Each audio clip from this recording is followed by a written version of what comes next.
You are 24 years old. You have $8,000 saved. Not quickly. It took 15 months of saying no, skipping plans, choosing later over now. That money sits in your account earning nothing while prices rise around you. You feel it losing value without moving. You know it's time to act, because doing nothing is still a choice, and it costs more than you think. In front of you are two paths. One is simple: a brokerage account, index funds, the stock market. The thing people warned you about until they saw it work. The other is real estate. A property you can touch, a loan that stretches you, a system that demands attention. One feels easy but uncertain. The other feels solid but heavy. You can only start with one. And the choice you make now shapes more than money. It shapes how you spend your time, how you handle pressure, what risks you take, and who you become by your 30s. This isn't about which makes more. It's about which life you can live with every day. Because the numbers will change, but your habits will stay. One path asks for patience and restraint. The other asks for effort and responsibility. Neither is easy. Both demand something from you. The question is simple. Which version of you shows? Door 1. You choose the market. It's not dramatic. No me lastuna moment. No one congratulates you. You sit on your bed, phone in your hand, and open an account in less than 15 minutes. It feels too easy for something that's supposed to matter this much. You transfer $7,200. You leave the rest behind because you remember what it feels like to have nothing. You buy a broad index fund, not because you fully understand it, but because you trust the idea behind it. Ownership. Pieces of companies you'll never visit, run by people you'll never meet, generating profits you'll never see directly. You press confirm. Nothing happens. That's the first shock. You expected a shift, a signal, some internal acknowledgement that you did something important. Instead, the number just sits there, quiet, slightly lower than what you put in because the market dipped today. This is the first lesson. Effort and reward are disconnected here. You did something meaningful. The world didn't react. Over the next few weeks, the market falls. Not dramatically, just enough to make you uncomfortable. You check your account in the morning, then again at night, then during lunch. You start reading things you don't fully understand. Opinions, predictions, warnings. They all sound convincing. None of them help. You close them. You don't sell. That decision matters more than the one you made to invest. Doing nothing becomes your strategy before you realize it is one. Months pass. The number recovers, then grows. Slowly, quietly, you start adding more. Not consistently. Some months you contribute. Some months you can't. Life interrupts. Expenses appear. Priorities shift. The account doesn't react to your inconsistency. It just absorbs whatever you give it. That's the second lesson. This system tolerates imperfection. By 26, the number is larger than you expected. Not life-changing, but noticeable. It exists without demanding your time, without asking for attention. And that becomes both the strength and the weakness. Because nothing around you changes. Your lifestyle looks the same. Your routine feels the same. It becomes easy to forget that anything is happening at all. The growth is invisible. And invisible things are easy to ignore. By 27, you have more money than you've ever had before. Not because you worked harder, but because you stayed consistent longer than you usually do. That's new. You didn't optimize. You didn't chase. You just continued. And yet, the biggest challenge isn't understanding the system. It's tolerating it. Because the market doesn't reward attention. It punishes it. Every time you look, you feel something. When it's up, you feel smart. When it's down, you feel uncertain. The numbers begin to affect your mood more than they should. And you start questioning. Should you change something? Adjust? Improve? That's the trap. The system works best when ignored. But ignoring something valuable feels irresponsible. So you hover. You watch. You think.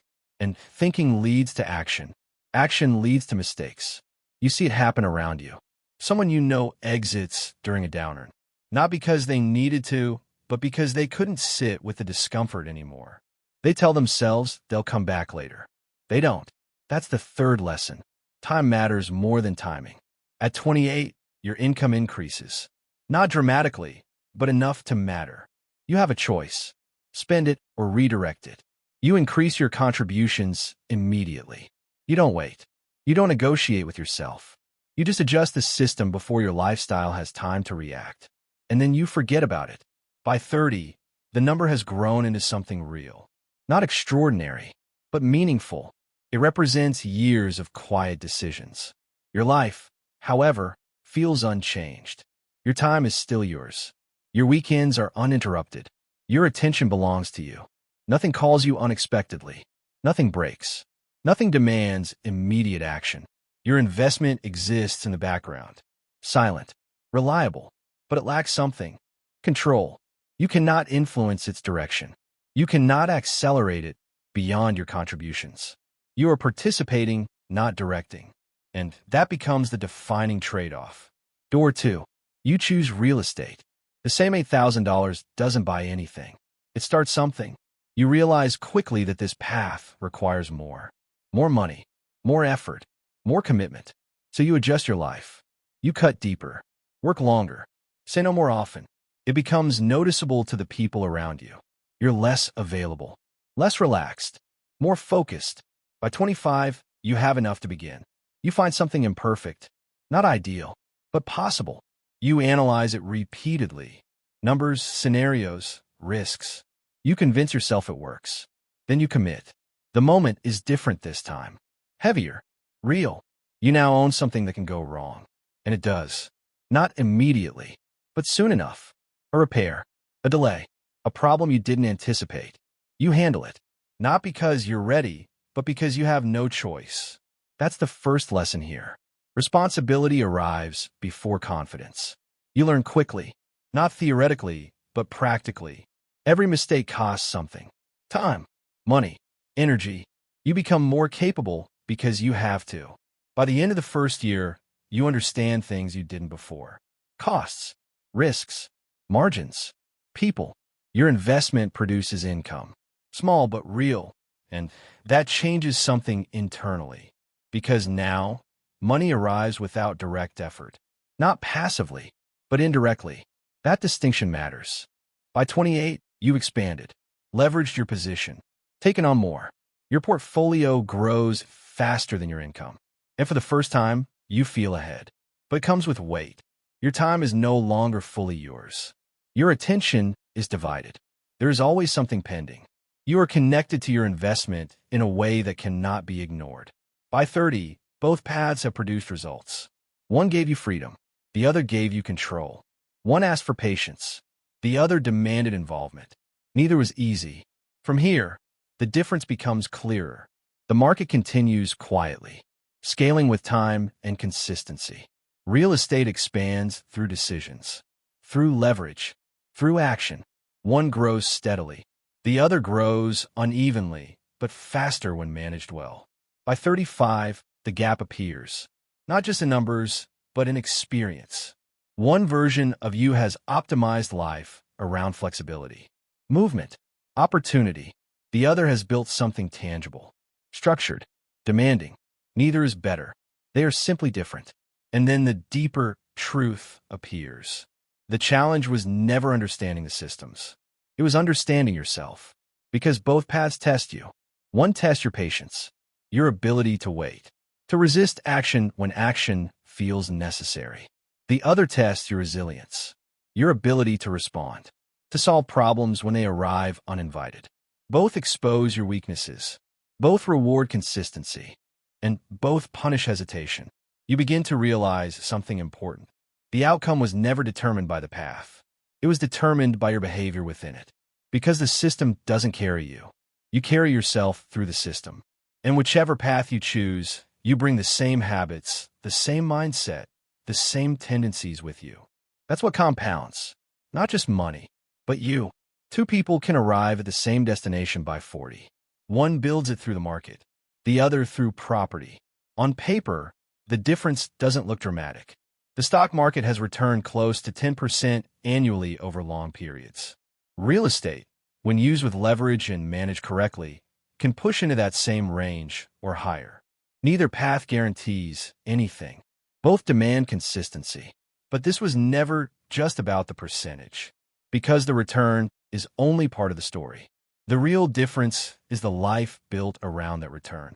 The investor in a market builds a life around flexibility. They move when opportunity appears.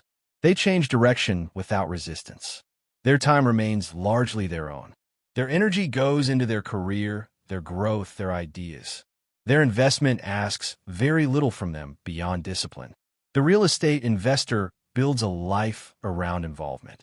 They interact with their investment. They influence it, improve it, manage it. They understand money not just as numbers, but as systems, relationships, and structures. They gain more control, but give up some freedom. Neither path is better. Neither is worse. They are simply different expressions of the same goal.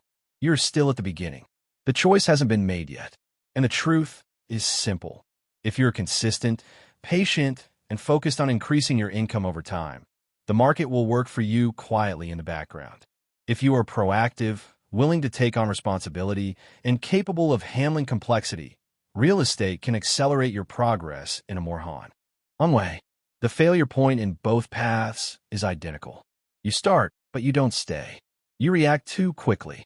You abandon the plan when it becomes uncomfortable. Both systems require commitment. Both reward endurance. The path itself is not what determines success. Your ability to stay on it is. Your tolerance for uncertainty. Your response to pressure. Your willingness to continue when it stops feeling easy. That is the difference. The numbers will rise and fall. Situations will change. But your behavior remains the constant. In the end, the investment is just a tool. The outcome reflects how you use it. You already understand your tendencies. You already know your limits. Choose the path that aligns with them, and then commit to it fully. Because the system doesn't choose who succeeds. It simply rewards the one who continues to show up.